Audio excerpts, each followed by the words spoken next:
Good evening, students. In today's class, from chapter 13, from exercise 13.2, we'll continue from question number 3. In question number 3, Rahman is making a wheel using spokes.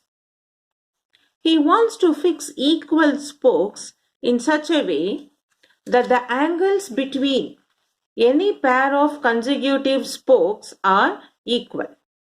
Help him by complete the following table. So it is given, there is a wheel.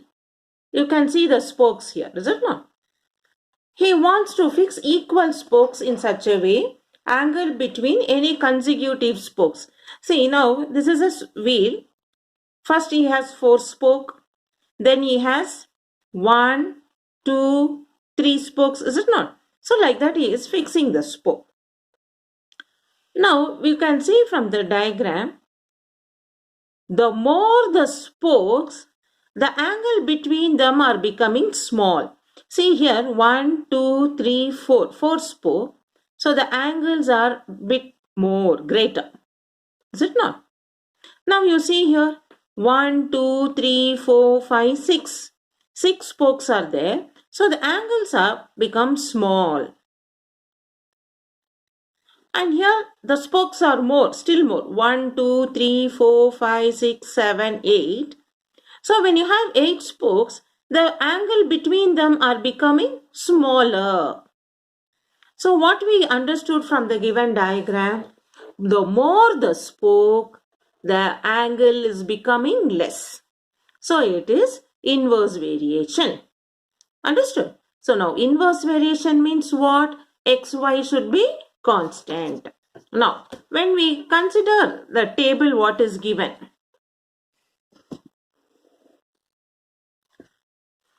number of spokes, 4 spokes, 6 spokes, 8 spokes, 10 spokes, 12 spokes.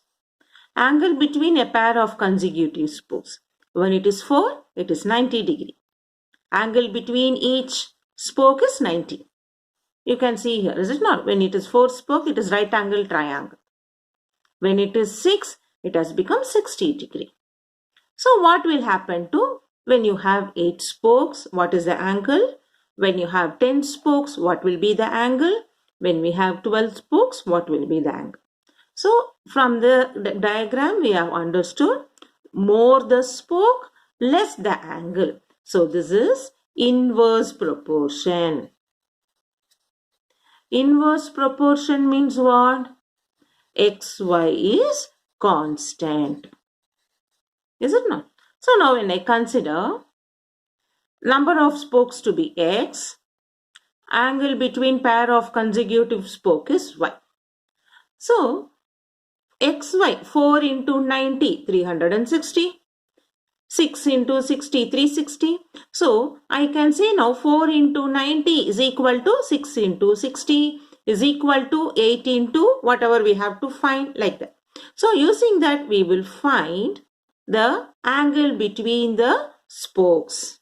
So now let us do the sum. Hope you would have understood the explanation. Let us start doing the sum. So from the exercise 13.2, the third sum, what we have discussed, we found more number of spokes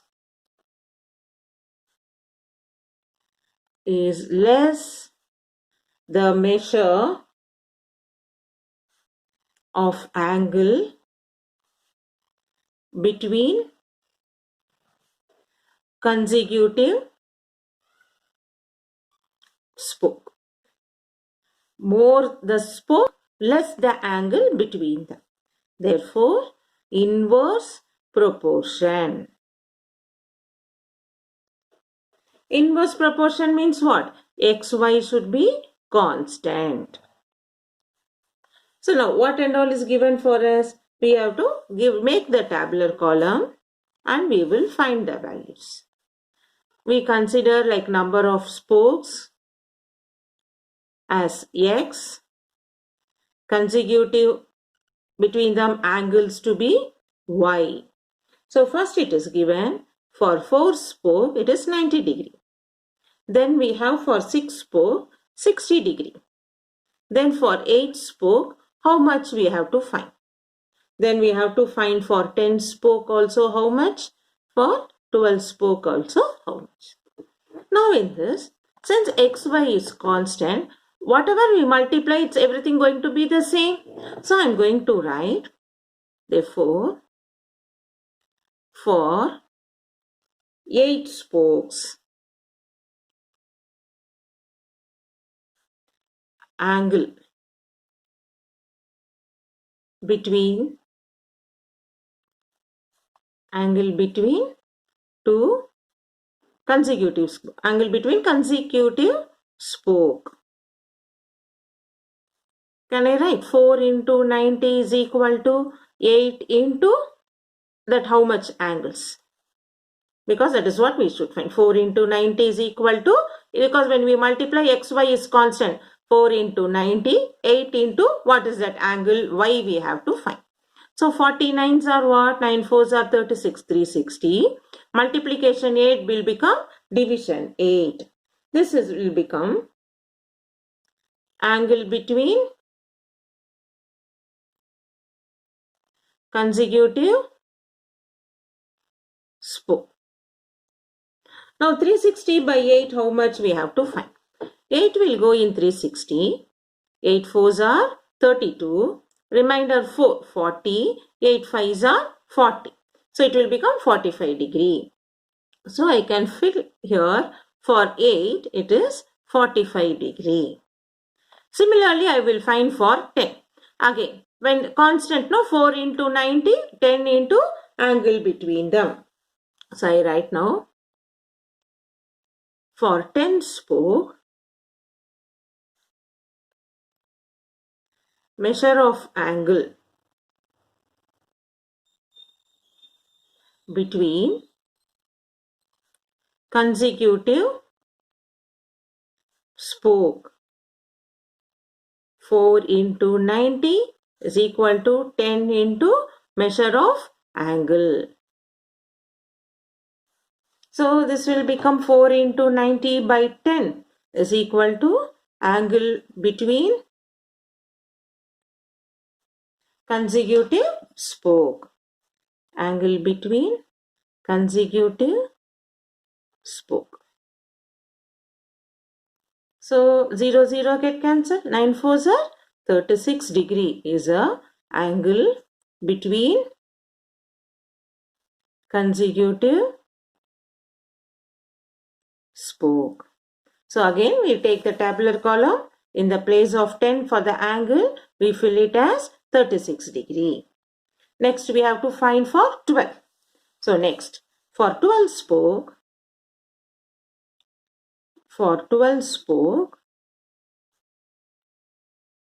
measure of angle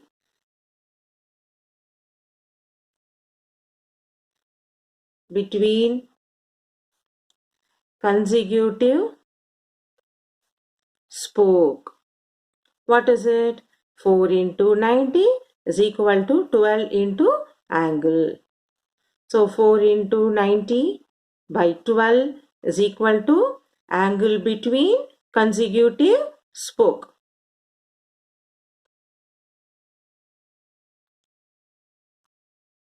4 will go in 12 3 times. 3 will go in 90 30 times. So 30 degree. So 30 degree is the angle between consecutive spoke. So the 30 degree we will split in tabular column 12. We write it as 30 degree. So what we have done? The tabular column is in halfway. The remaining we have to fill it up. So while reading the question, we understood more the spoke, the angle between the consecutive spoke is becoming less. So it is inverse proportion. So inverse proportion means we know xy should be constant. That is the product of x and y should be same throughout the information given. So here they have given number of spoke is and angles we consider it as x and y. So 490, 660 they have given. We have to find for 8 spokes and 10 spokes and 12 spokes. So using that inverse proportion xy is constant, 4 into 90 should be equal to 8 into the angles between them, consecutive spoke. So we use the transposing property and we found it as 45 degree. Similarly, for 10 spoke, 36 degree, and for 12 spoke, 30 degree, and we fill up the tabular and we have completed it. Now let us do the second subdivision. So first subdivision is over. Now let us do second subdivision. So it is given here are the number of spokes and angles formed between the pairs of consecutive spokes in inverse proportion. Yes, we have found it as inverse proportion. Calculate the angle between pair of consecutive spokes on a wheel with 15 spokes. Okay. So now what we should do? 4 into 90 is equal to 15 into the angle between the spokes. 15 into angle between consecutive spoke. So what we can do for the table calculation?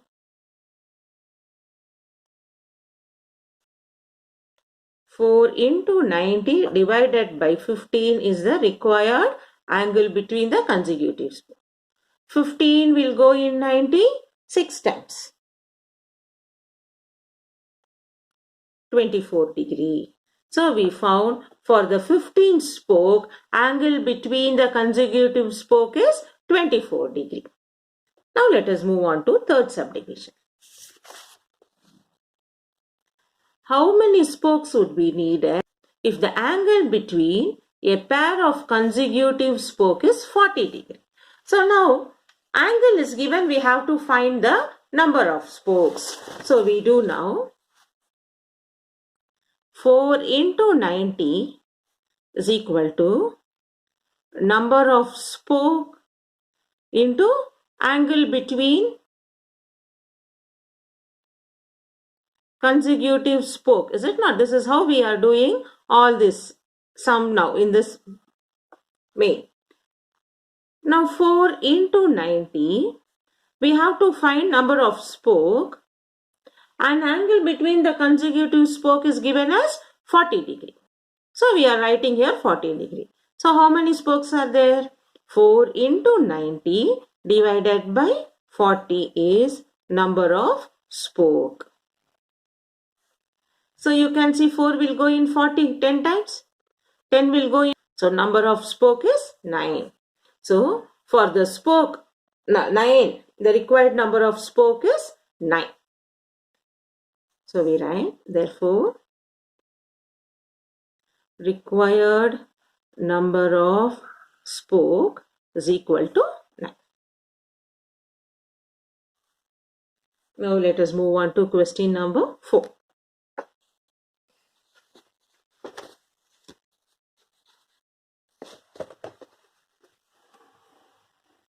If a box of a sweet is divided among 24 children, they will get 5 sweets each. How many would each get if the number of children is reduced by 4? It is given for 24 children. If you reduce to 4, how many children will be there now? 20 children. Then for 20 children, how much sweets we will get?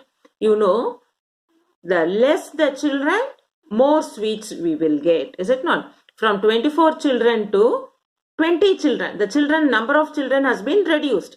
So the sweets can be distributed for the children, more number of sweets. So it is inverse proportion. So first we write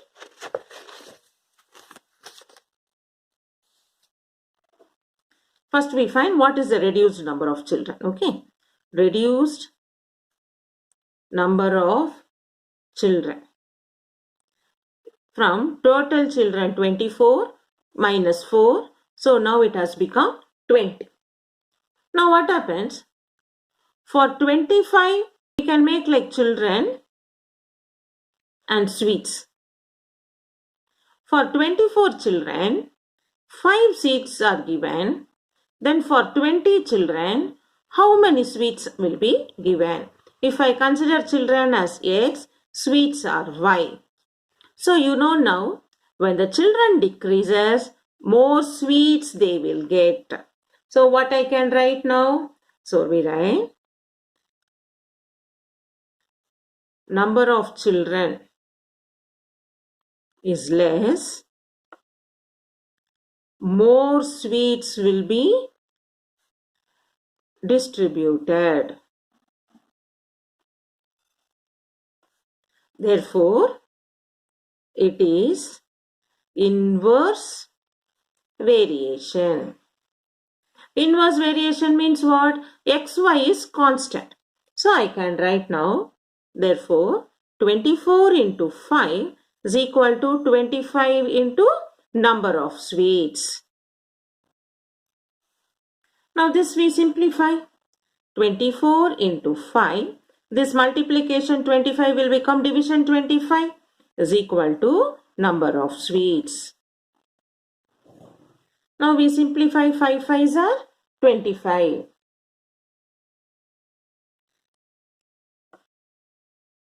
So this will become 20 into number of sweets. 5 will go in 24 times. 4 will go in 24. 6. So number of sweets each child gets when we reduced 4 children is 6. Number of sweets is equal to 6. So each student will get 6 sweets. Therefore, each student will get 6 sweets. Now question number 5. A farmer has enough food to feed 20 animals in his cattle for 6 days. How long would the food last if there are 10 more animals in his cattle? So you think logically, if there are 20 animals, the food will be arranged for 6 days. If more 10 animals are joined, 10 more animals, now how many it will become? 30. For 30 animals, the food will come for less number of days. So more the animal, the number of days is becoming lesser. So it is inverse variation. So we write first how we are making it to be inverse variation. We discuss and then we do the problem. So we write now. So number of animals in the first case 20 and number of days is 6. Now afterwards what happened? 10 more animals are added. Therefore, now how much animals have come? Total animal is 20 plus 10, 30.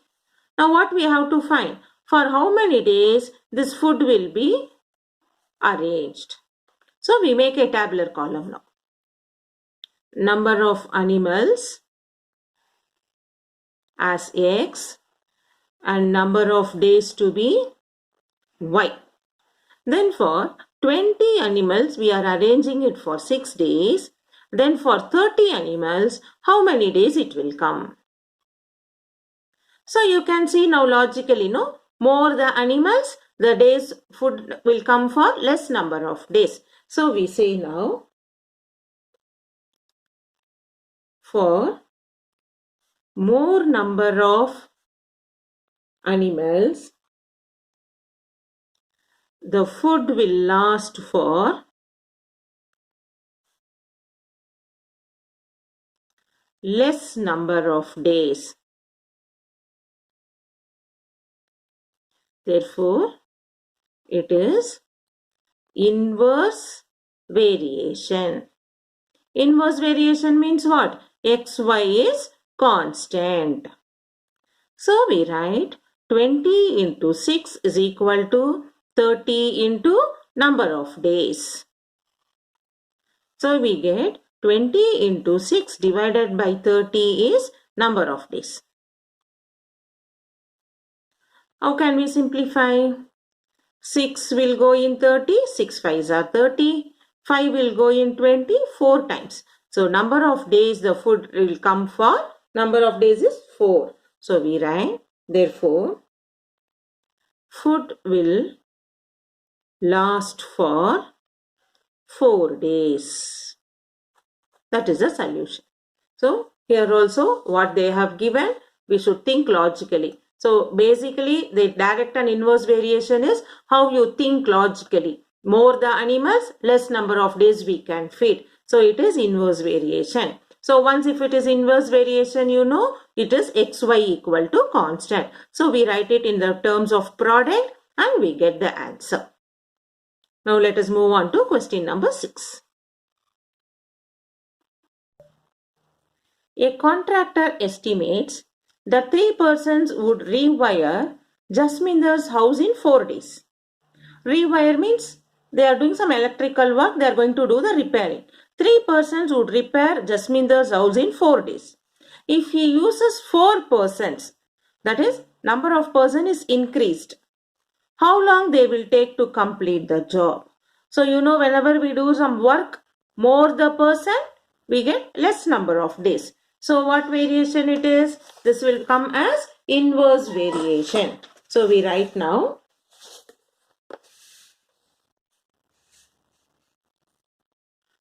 We know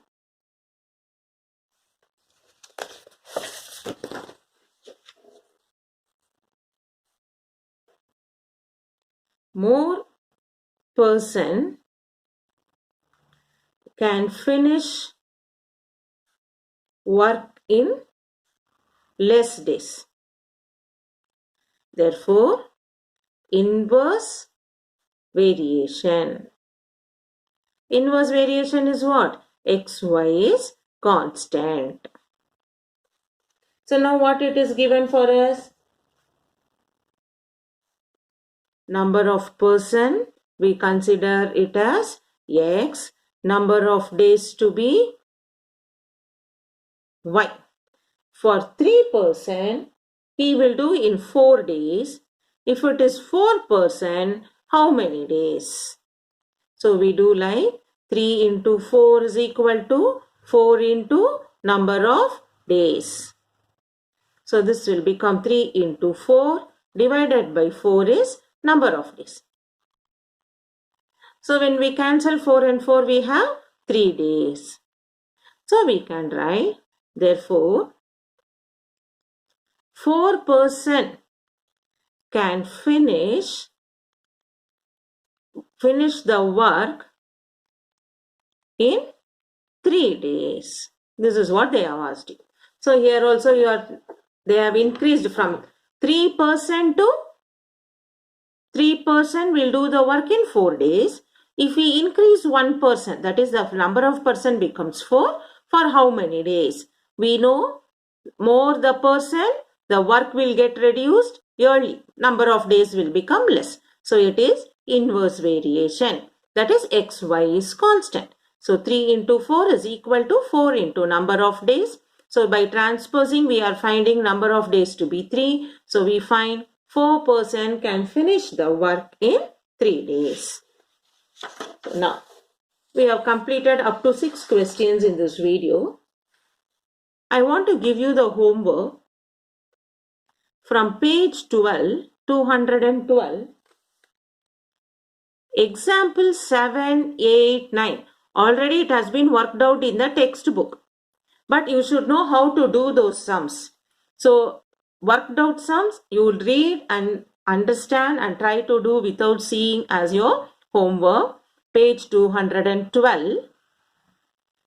Examples 7, 8, 9. It is as similar as what sums we have done in the inverse variation. Do it in that way and practice the sums what we have done today, and we'll continue the remaining sums of this exercise in the next video. While practicing, any doubts get clarified through the WhatsApp.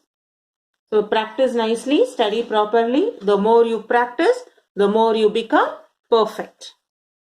See you in the next video with the remaining sums.